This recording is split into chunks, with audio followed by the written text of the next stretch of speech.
Amics i amigues, us presento el vi blanc del mes de març.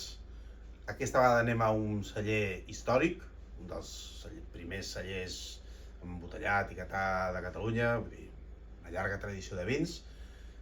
Un celler Castell del Remei que està ubicat a la Plana de Lleida, passat Tàrrega, zona de calor, zona de... bueno, sí, que pega fort la temperatura, la calor. Tot i així ens fan molt bons vins.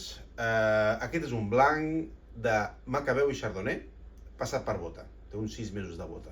En bota americana, aquí aporta una certa sensació de dolçor, de maduresa, mantega salada, algú de fruit sec, molt agradable, amb molta carícia, una certa densitat. Tot això sense perdre frescor. És un 2024, és l'anyada corrent. És un vi ecològic i penso que és un vi que es gaudeix molt sol, però està pensat per menjar alguna cosa.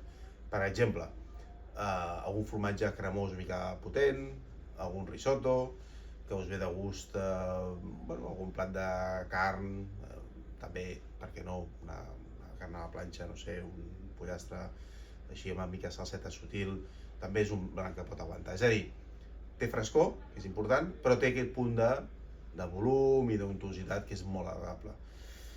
Aquí no anem a descobrir res, és un vi que ja fa temps que corre, d'un celler important, però vam tastar farà un parell de mesos que ens va agradar i l'hem decidit incorporar i per vosaltres. Salut!